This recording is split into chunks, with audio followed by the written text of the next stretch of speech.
Thanks everyone for joining. Super excited to get started today, and Syslog is absolutely one of those data sources that has been around for a while that we all know and love. And how we go and deal with that is always an evolving type of adventure. So with that, what we're going to do today, we'll talk a little bit about Calyptia, what Calyptia Core is, and then very excited again to be joined by the Cyberuptive team. Let's do a quick intro before we jump into it, and then do a quick couple of live demos. So some how does architecture look? How do we look at processing, and kind of show a little bit of the innards, if you will, on how this all can come together. So with that, let me allow the Cyberuptive team if I want to say a quick hello to all the folks who've joined us. Sure. Go ahead, Liam. Hello, Liam Wesley. Essentially I guess, cybersecurity engineer, penetration tester for Cyberuptive. Let's see, been using Calyptia now for quite a few months and absolutely fell in love with it. It's an amazingly powerful system. Let me hand it over to Kyle, and he's got some bullet points to go through. Sure. Hey guys, my name is Kyle Intimita. I hope to oversee our security team as well as hoping to drive some of the innovation behind Cyberuptive's security solutions. So fun stuff. Right on. Thanks, Colin. And Liam, Chuck Lurch here, CXO, one of the owners of the company. Love what these guys have put together on both sides. So our team and of course the Calyptia team. And we really see it as a driver for the future. So really excited about what we can do with Syslogs and all logs, really. So super excited to have you guys all on the webinar today. Awesome. Cool. Well, we'll kick it off a little bit with the Calyptia story. And really, the Calyptia story is one that is, I think, very similar to how folks have been going and evolving across the industry. It's one of, hey, we've been building a lot of tools that we have found are useful for users. And as those users have started to adopt those tools, make sure that we build it in an open and consumable way. And so primarily being driven by an open source project that we created called FluentBit, used by many of the hyperscalers. So many of you might already have some of those, some FluentBit running in your cloud providers. If you're using Google Cloud, you're using Azure, if you're using some of the AWS services. And this adoption has really allowed a large community of users to evolve around the projects, right? So folks who are trying to solve these challenges on a day-to-day and really giving us some insight into, hey, these are the challenges that we run into. And really with collection in specific, right, there is this kind of explosion of data where we are seeing more signals. If you're looking at an observability side, you might have more infrastructure from a security angle, more vulnerabilities, more attack vectors. And from the Calyptia side, as we were building a lot of this open source and seeing how folks were leveraging this, we would see some Kafka sprinkled in the mix. We would see a lot of custom built applications. And effectively, whenever change comes or whenever something needs to be done in order to look at the system, dedupe the system, it's an insane amount of complexity that we have to unravel. And that can leave us with things like blind spots. It can leave us with things like slow velocity for change. It can also leave us with a disdain for some of these technologies that we're using in the everyday. And really where Calyptia comes in is we looked at this and said, how can we, one, continue building the piece that is applicable there for the very edge of your infrastructure. So those are things like living in your Kubernetes clusters if you're cloud native, things living in your virtual machines or your bare metal servers, your edge devices, something that can pull data in from your SaaS applications and make sure that that is as lightweight as possible. It's vendor neutral. It's collecting in open formats, things that can be consumable by any sort of tool that you need it to be. And then secondly, is this growing paradigm of how do we make sure that if you are collecting all of this stuff at scale, that you don't have to go and distribute rules across hundreds, thousands of different endpoints. we can do that in a centralized way. And specifically, say for something like a Syslog, where you're firing data that might be multi-terabytes per day, petabytes per month or so. How do we make sure that we're evolving the data processing, making that fast, consumable, and really that's where the Calyptia story was born, is we were doing this on open source many years ago, but we were running into challenges with how do you roll this out? How do you scale it? How do you make sure that we are building processing rules that everyone understands? How do you test those rules? And each of those questions kind of coming into a play of, well, I'm doing it manually, I'm doing this, I'm doing that.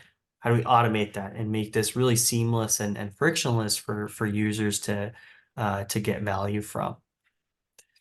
And this is where we created what is called Calyptia Core, and Calyptia Core is a hybrid by default architecture. So when we think of how do you go about deploying something in that same scenario of, I have a lot of different endpoints that are crafting data, I have centralized processing units that are receiving that data, I might have things in Kubernetes. We made a pretty big decision that the management should be easy and centralized, but the processing should be as close to the data as possible. Why is that important? Especially in security context or context where that data has some privacy concerns, some sovereignty rights.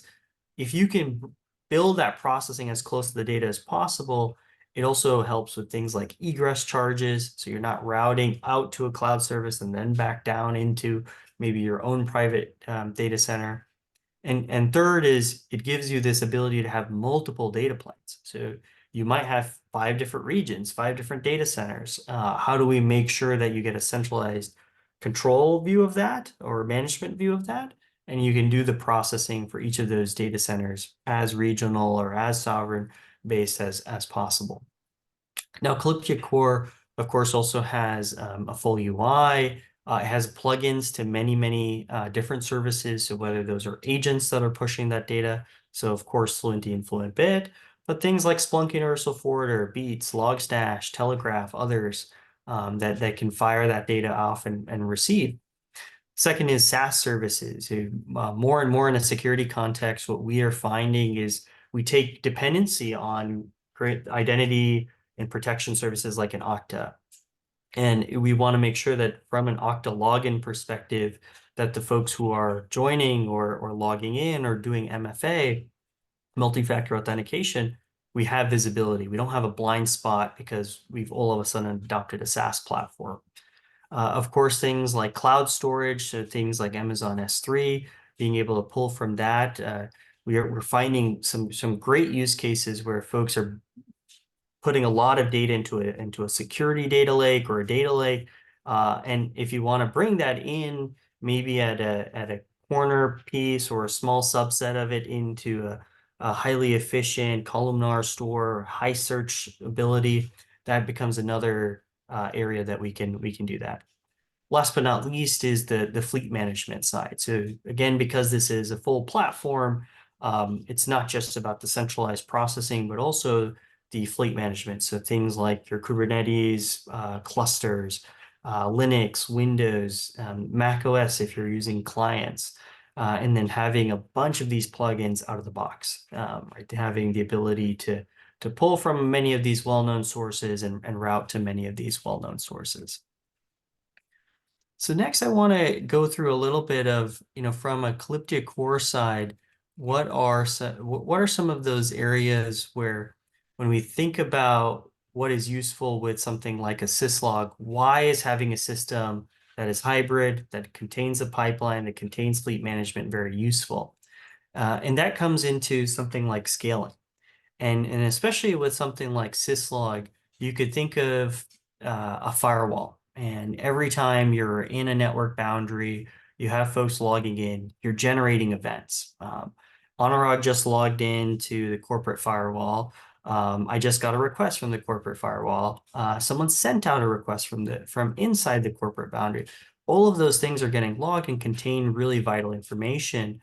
But the reality of it is if you have hundreds of users, and each person is doing what we do on a day-to-day, is remote, you're generating tons and tons of traffic. So being able to scale up, scale down, that scalability becomes really, really important. And where does this hybrid architecture start to really take place? So the first is within Calyptia core, when we deploy either on a virtual machine or a Kubernetes cluster, you have a lot of this scaling built in by default. So that means things like if I want to scale up to handle a higher load, I can increase things like a replica count or how many processes are going to take in that syslog and perform some processing, which I'll talk about next in parallel. Things like load balancing, right? If I have multiple processes, what really used to drive me crazy is when we would do this with open source is we'd have to set up the network load balancer, tell it every single application. And if we, for some reason, wiped one of the processes or changed one of the processes ports, we'd have to reconfigure the load balancer.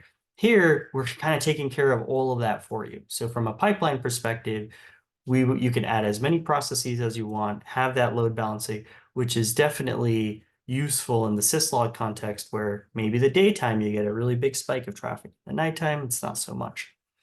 Now, the other part of syslog data and this firewall data is that it can be pretty important, right? Missing a couple of messages could be something of a detriment to having a full view of any security vulnerability, right? If I accidentally get unauthenticated access to the corporate boundary, how do we make sure that we're not losing sight of that? So things like retrying, back pressure, persistency, all of that as automatic, that's there by default.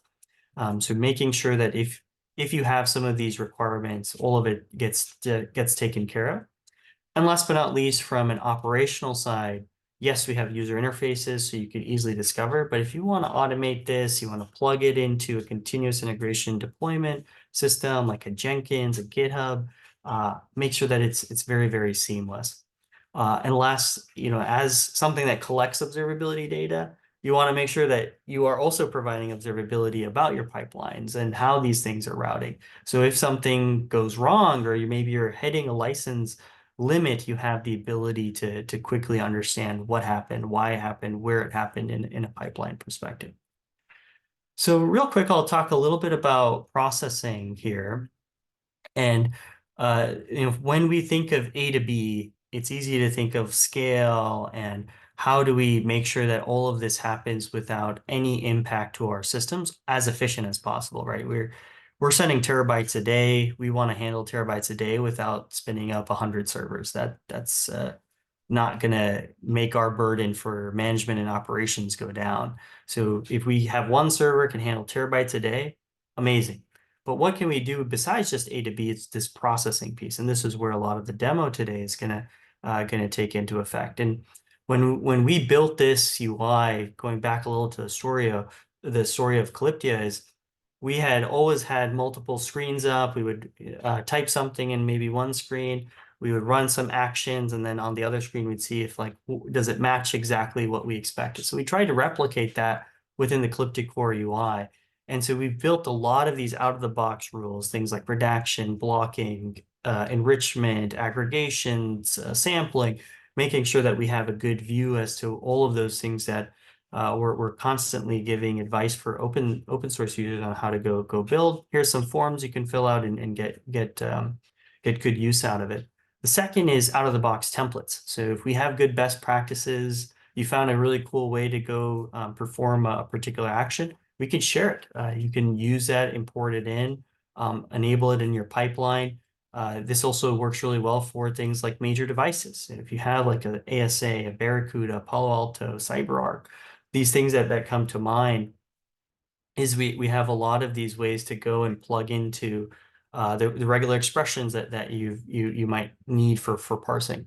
And the other part is we understand like a lot of folks might be using Splunk Connect for Syslog or other types of regular expressions that go beyond just what's available in open source. So we have a layer with PCRE2, POSIX, other regular expression libraries. So you can take the regexes that you might have with all of these different logging providers and just start to bring that in. Now the last one, which I always think is fun, because it's easy to sprinkle on some GPT, some AI, but really the usefulness here is to solve a problem of I don't even know how to get started, right? I can build these really powerful custom processors, I can build these really powerful custom parsers, but I just need something to get me started. And I think of this as a great way to really get some quick templates going. And I'll show one of the new ones that we've just released today, which is on the parsing of or generating regular expressions from samples. So with that, let me go ahead and I'll switch to, I'll pass it off to the Cyberuptive folks to talk a little bit about themselves and their real world application. Sure. So Chuck had to drop offline, but I'm happy to fill in for him and just speak about some of the accomplishments and basically why we're choosing to go with Calyptia. If we want to go into the next slide, we can get into it. So why Calyptia? Liam can chime in here. He's also going to go over a demo to kind of showcase what we've kind of been dealing with. But when you work in cybersecurity, visibility is pretty critical. And like Anurag spoke about, if you don't actually have the logs or access to the data, there's really nothing for you to monitor or respond to.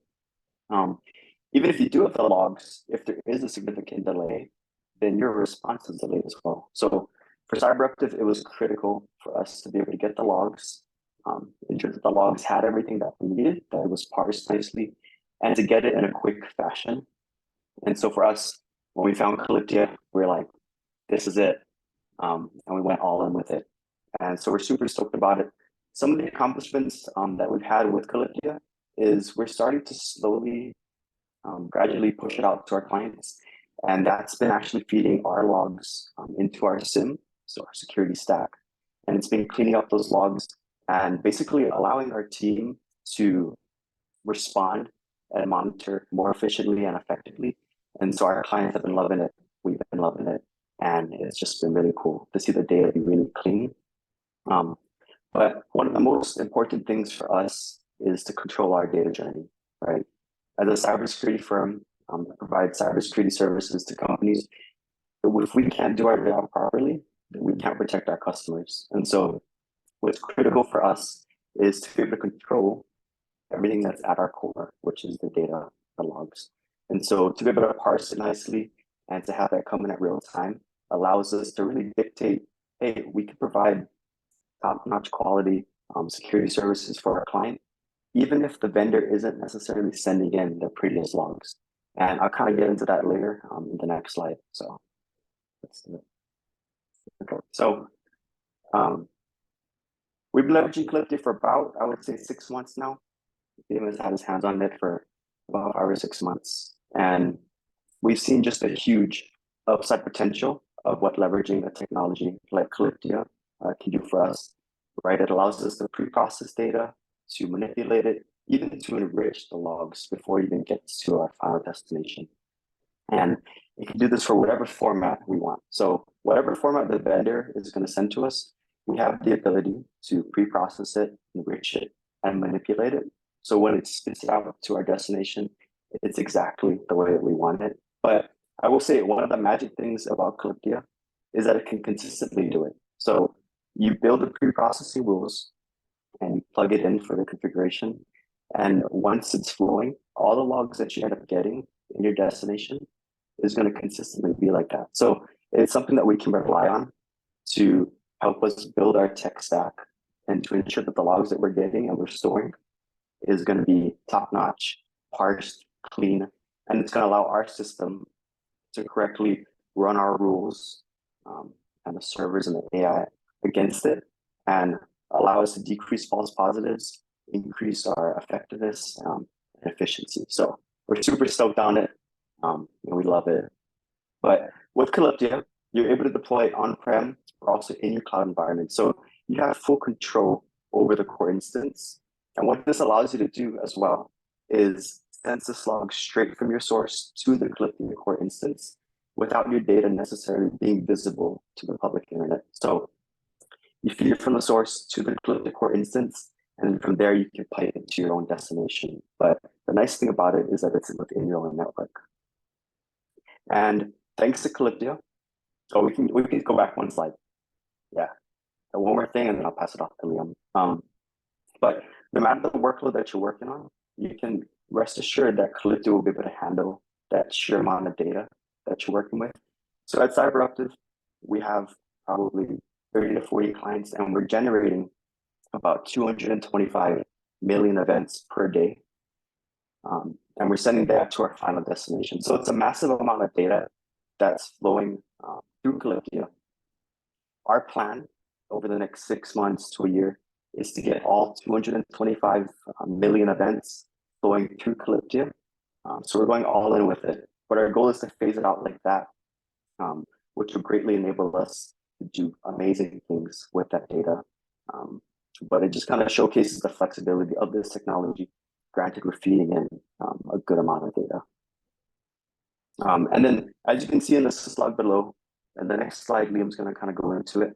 But just a basic Syslog architecture, you can see in my example, there are certain fields that are delimited by commas, so it's comma separated. But the overall Syslog format differs by vendor, right? So any vendor can say, this is the format that I want to use. I'm going to separate it by commas. Maybe I'm going to separate it by spaces. Maybe I won't use any of those things. Some vendors will put headers or keys into the syslog. In this case, there are no headers or keys in my example. But what do you do with it?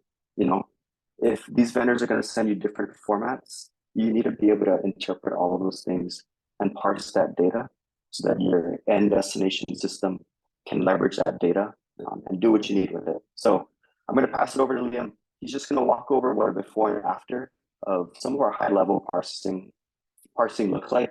And this kind of where it gets exciting because you can kind of see the end result and the contrast.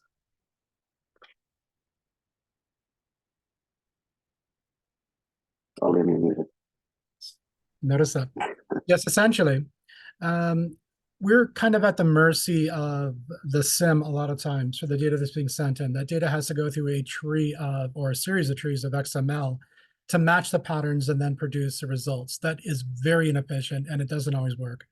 A lot of patterns will match a couple, like a switch data might match exactly our Syslog data from a Linux server, for example. So that's not good. With Calyptia, we can absolutely get it parsed beautifully. So you can see in this example, this is a Sophos firewall, and this is the basic data. Now, when going to the SIM, normally the data, you will get some parts of this, but go to the next slide, we'll see what happens after Calyptia.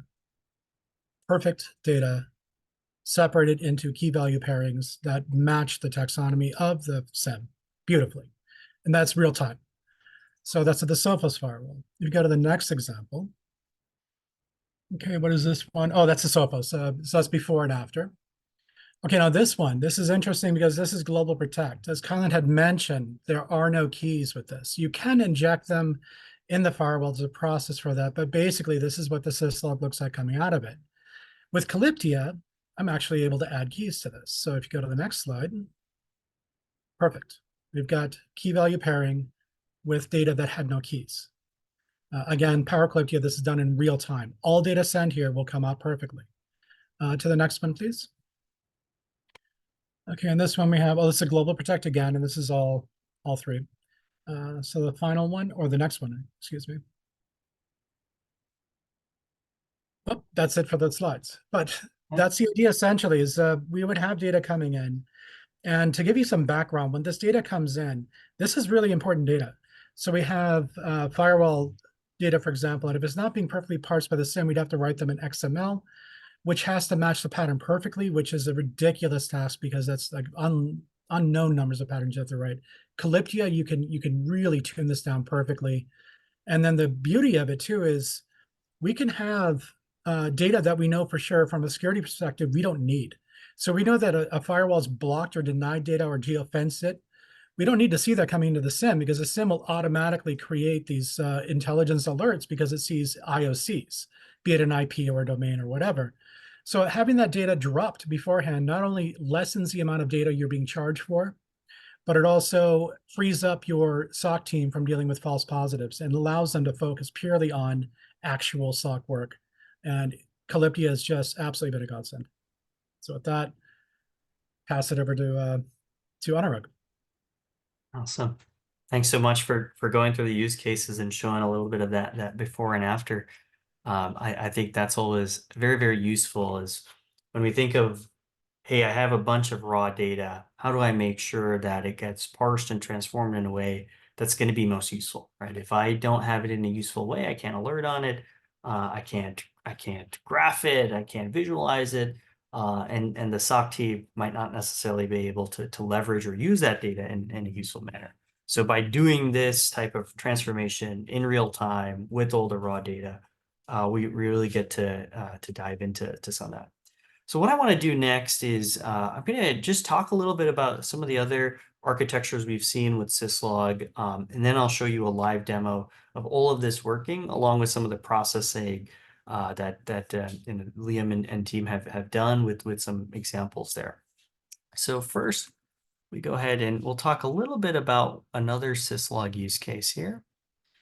And we'll talk a little bit about before. And this is something that we'll run into many times when we jump into a organization. We're talking about, hey, how do you send data to the SOC or any other type of backend? And when we look at this, we'll slowly, almost like someone who's looking at the old architectural bones, you'll find there's some log stash hidden over here. There's some syslog that's been in place that hasn't been updated for 5 years. And then we have a bunch of very proprietary type of filters, right? Something where, hey, I've got this one connector and it kind of works when sending data over there. I've got a first-party connector to read data from here.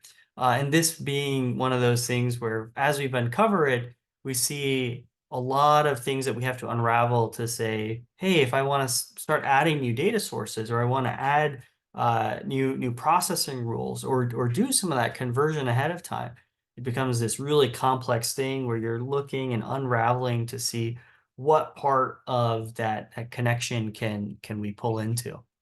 And this is where, again, from a Calyptia side, yes, you can receive that data, you can transform all of that in real time, but you can also pull data. So pull data in from other SaaS platforms, pull data in from cloud platforms, and have that part of your ability to go dissect and view and analyze any of the various pieces that come into play with, hey, I want to view this, I want to search this, I want to understand my Okta logins versus this other incident, and have a good overview with that. So this is really where we've seen a lot of the architecture come in, where you deploy this into your environment so it can receive data from either on-prem devices or pull data from cloud devices, and then from there fire it off to wherever it's most useful to go.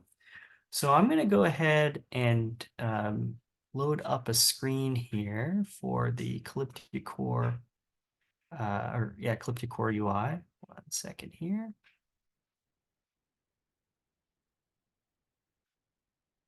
Okay, excellent. So what I have here is my Calyptia Core console. So when you sign up for Calyptia, if we revisit that architecture diagram, you have the management plane and you also have the data plane. And the data plane can, again, be made up of multiple edge agents, things that are running on your clients. It can also be made up of those more centralized observability pipelines, or what we call the core instances. And I can have multiple of these core instances. I can have them running in AWS. I can have them run Azure, Google, on-prem, my laptop if I want to do some testing. And this is where I can start to formulate some of those pipelines that can receive data, do some of that processing, and then fire it off to that particular backend. So what I'll do here is we'll click into one of these core instances. And what we'll do is create a syslog pipeline. I already have one here, but we'll create a brand new one so we can walk through that process. And we'll then simulate some messages over syslog to see, like, hey, if I had something else local, what would it look like? What does parsing look like? And then eventually, what does some of that processing look like? So what I'll go ahead and do here, just bear with me while I also load up console here. And I know that my screen wasn't sharing yet. Should be there momentarily.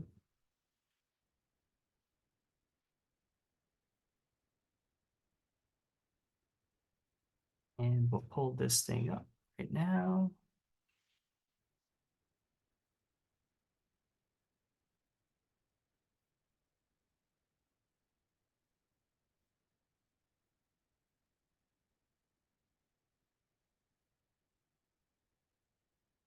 Excellent. Okay. Perfect. Okay. So I've got my terminal window up here as well, and we'll simulate Syslog on this.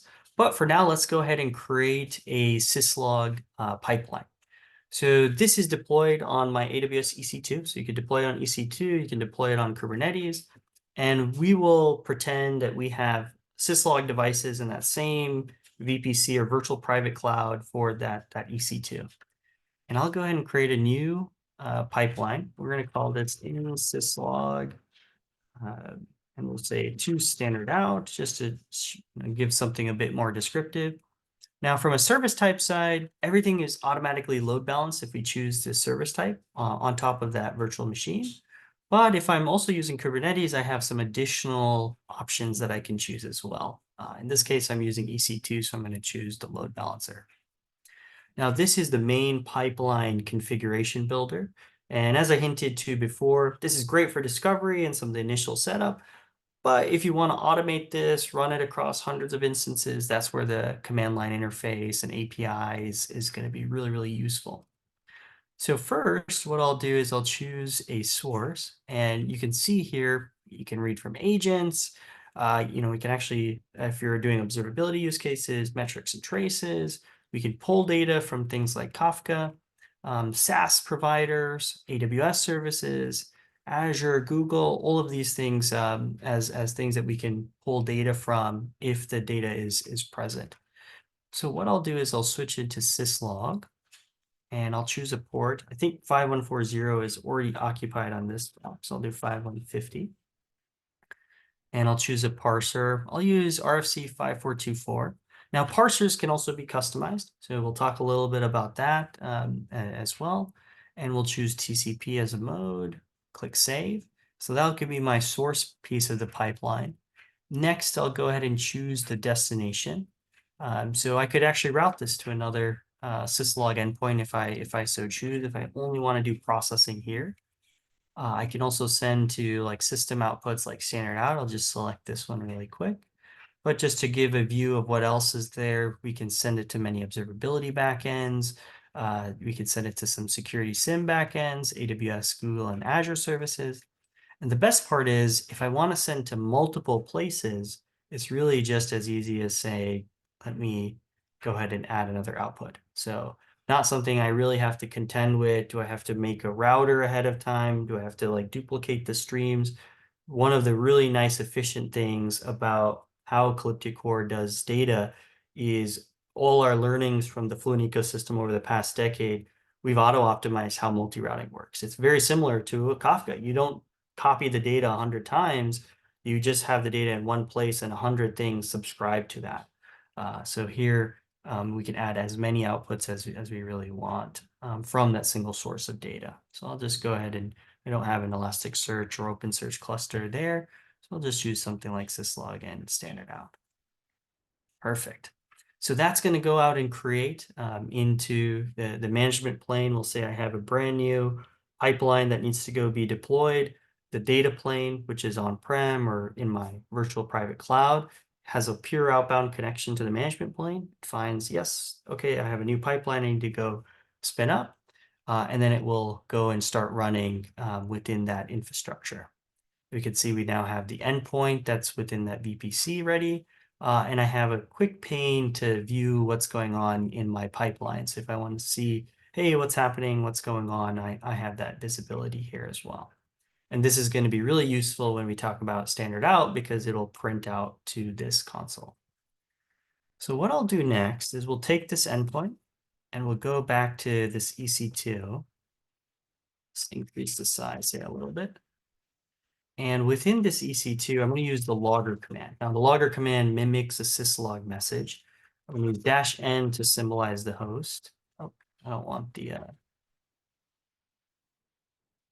I don't want that new line copied and pasted, so I'll go and copy this one here, 172.147. For the port, we'll do capital P. It's going to be 5150. And we're going to do capital T for TCP because we did TCP. And we'll say hello. And perfect, we'll click enter. It's gone and sent that test message. If I switch back here and we'll reload the logs, you'll now see that we have processed a single syslog coming in raw from that same machine or the same VPC, and it's converted it into RFC 5424. So it has that format. You have the host, identity, who the user was that ran that command, some extra data that's known about it, and of course the message that we typed saying hello webinar. Now, A to B again is always fun and good, but really that processing is what comes into play with something like Syslog. So let's say, for example, now I have thousands of messages that are coming in. One, I want to scale this thing up. So one, I can come into advanced settings. Let's set, instead of 1 replica, we'll do 4. And now I've just spawned 4 processes for this single pipeline to go and process those things in parallel. So remember that image that I had a little bit earlier here within the webinar. It was, I'll show it here as well. We have this multi-line processing. So all these replicas, replica 1, 2, 3, 4, all load balanced against that same 5150 port. So I could send the same exact message again, and under the hood, you can see I have multiple processes that are running and processing that single message. So now what we'll do is we'll come in and add some data to it. So let's go and add some data via processing rules. And what Liam showed earlier was, hey, we have these raw messages that are coming in, but we really want to enrich it. We want to make sure that it has the fields that are needed. It's in a format that's going to be well understood by the backend. And to do that, we have these 2 little boxes called processing rules. So one per source and one per destination. So I'll edit one here on the source, and we get our window of, on the left-hand side, here's our input. The right-hand side is our output. What are the actions that run in the middle? And let's add a few actions here to show what can we do for something like that syslog. So first I'll go ahead and do something very, very simple. One of these rules is like add set value key. So we can say something like region, we can say US East, AWS. We can add a comment so we know what this is. And we could test this out to see how does this work and what are the impacts from a size perspective, right? Syslog sometimes can be really, really voluminous, and we might want to know, are these fields that we are ingesting useful? So here, awesome, we've added a region. We can even test it out a little bit if we want with that specific message that we had, which is my webinar. And for that first message, we can see, perfect. That's what we'd want to see anyways. Apply, save, and deploy. And now actually for all 4 of those different replicas, we are now running that, that message. So this is great, again, for parallel processing. And we're running that same processing rule across all 4 of these. And if I come back and I run my same logger command, and here we'll do our CTL. Oh, actually, we'll go back to the pipeline. We'll do get latest logs. So this will actually randomly select one of those 4 replicas. And here we can see our region added to it, US East AWS. So we've added this processing rule. It automatically applied to the 4 different pods that we had, or the 4 different replicas for the parallel processing. And it's added the processing rule immediately to what we had on top. So taking that data in, adding the region, and of course, all the same syslog parsing and processing rules that exist. So really great to have that type of very easy point of syslog and and kind of get some of that processing out of the box, do a little parsing, do a little transformation. Now, it's never that easy, is it, right? This is maybe the most 101 scenario you can have with Syslog. And many times, and I'm sure many of you who've joined the call are not joining because the Syslog is so easy and we just pointed places, is you have one firewall type A, you have firewall type B, you have firewall type C, and they're all coming into the same port. And how do we go handle some of these crazier use cases with something like Calyptia? Well, no fears, right? We still have that same parallel processing, but now, well, instead of just running a single rule, let's run a couple of them. And let's use this interface to kind of understand what that data is going to look like in much more detail. So I'm going to go and pull a little bit more of a fun example. We'll choose something like an Apache log. And right now I'm pasting everything raw. If you have JSON logs, you can paste that in JSON. If I run this, right, everything that's in that raw log gets appended with the log key, and that same region key that we had set earlier is also appended. Now let's go and parse this. So for this, what we're going to do is we're going to add a new action. And we can actually parse not just in the source, but after we receive that data. So I'll choose the parse action here. And for the source key, I'm going to choose log. And then I have the ability to add a regular expression. And like I said, remember, many times, if we know exactly what we're doing, awesome, let's copy and paste it. But sometimes we just need some help getting started. And this is where we have the GPT integration so it can generate some of this regex for us. Now, I hope that's correct. We'll see. We'll say parse Apache log here. We'll apply it. And if we run the parser, awesome, this gave me exact fields that I want. Now, that same GPT integration is there from a processing rule side as well. But here in the parser, we didn't have to write regex. I'm terrible at regex live. But now we have this message coming in and it's parsed and it still retains all of the same elements, right? The additional region key and the log key. So now let's go do something a little bit more fun. We're going to go grab another log type and we'll add it in the same data stream. So instead of it being a single Apache log, I'm going to add another raw log here. And you can see if I run this action, we'll fold it. In the second event, I don't have anything parsed, right? It didn't match that specific type of message. So here I have one that is parsed and has a nice schema. The other one that's not parsed and just a single log message, right? So maybe I parsed in one case the Palo Alto, but I didn't parse the sofas. So no worries. We can add another one of these parsing rules. So I just did a duplicate of that. But instead of adding the regex for the Apache log, what I'll do this time is I will add the parser for a chef client log, which is what this happens to be. So instead of Apache, let's say chef client. Go ahead, click apply. And now if I run the action and we unbundle this, you'll see I have parsed with all of my fields that I want for Apache and for all of the fields that I wanted for the chef log, which was the log time, the message, the severity, and I can keep adding more and more of these parsers. Now, one of the questions that we'll get is like, well, actually, I want to do something specific on top of an Apache log, and I want to do something specific on top of the chef log. I only want to append certain processing or parameters on top of this if it is one or the other. The most common use case is I want to add a source that says this is Apache versus this is a source that this is chef. How can we go accomplish that with what we have here? So the nice thing here is we get to actually choose the destination key that this goes into. So we can choose something like Apache parsed. Here we can say chef parsed. It will change the name of both of those fields. And secondly, then we can add a key that's nested.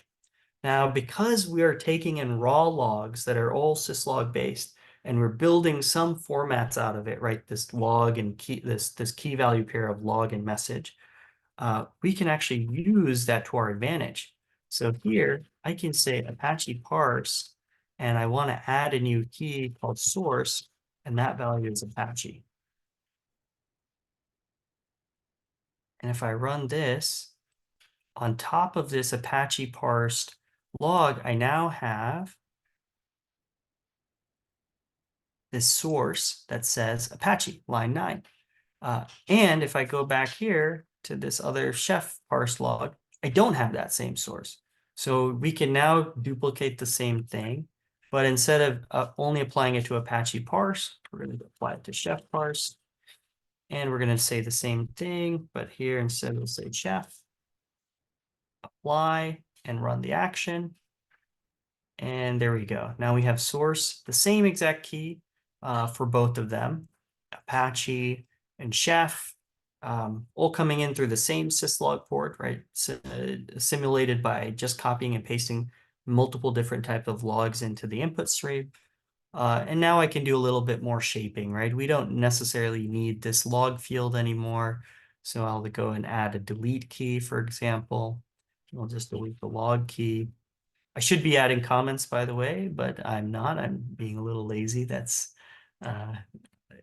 please forgive me. And then next, this is nice, but I think actually we want to flatten it, right? I want everything on the top level of the message. Maybe I want to replicate what Liam had there as well. So I'll choose another process rule. We'll do flatten subrecord, and we'll choose Apache parse. As I flatten things, I have a lot of ability to keep the original key, append some certain type of field. I can keep the original key in submap if I want, but I'm just gonna, again, choose Apache parsed. Perfect, that's what I want. And let's duplicate the same exact thing for chef parsed as well. So, chef parsed. Perfect. So I'm doing all of these transformations. As Liam said, this is all working on top of real-time data. So as this data is being fed to me, thousands of events per second, we even have this new profiling feature is a bit more experimental, but it will show you the number of milliseconds that these rules are taking. So, for example, because we are leveraging something like the regex libraries from Lua, which are the same as C, we're using 0.01 milliseconds for processing this. So you still have ample amount of processing power to go about and do this. And we could even look at the average time to say, okay, well, how much is this going to take per message, each message? And you have the ability to kind of view that holistically, which is always nice. So more to come on the profiling side, but we showed a little bit of adding keys, processing multiple types in a single syslog, and adding enriching based off of those specific syslog types. The last thing I'll do just to show and complete is we have all these processing rules, but there might be cases where we don't have exactly what you need. And that's also where custom Lua comes into play. And again, I am by no means an expert in Lua, but I can write some comments to say add field X with a value of Y and have it generate something for me that I can apply and quickly use. So here, perfect. Both of these now have an X and Y that is part of the record. So I can apply this and from there, have it run and apply to all 4 of those pipelines in parallel. So with that, let me go ahead and switch back to the slide deck as we wrap up here. And let's talk a little bit about some of the community updates. So maybe even just to summarize, today we went over a little bit of what is Calyptia Core? How does it work? How does the hybrid architecture work? And how does it help for things like syslog collection at scale, deploying in your infrastructure, collecting from devices that might be in your infrastructure, and routing to the backends of your choice.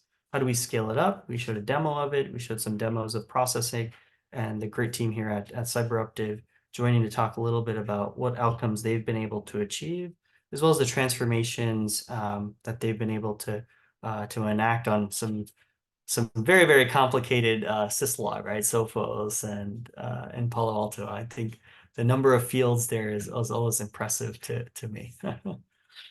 But yeah, let's talk a little bit about some of the community updates. There's actually 2 more chapters to folks who've been following along for FluentBit with Kubernetes. So highly recommend folks to check this out. This gives a bunch of insights into the open source piece of FluentBit, which powers, of course, Calyptia Core, with all of the added aspects that we have on top of that. And we also have the FluentBit Academy. So you'll find this webinar on there. We'll continue to provide more and more resources on there. We have some upcoming webinars and hands-on aspects that you'll be able to kind of plug into there as well.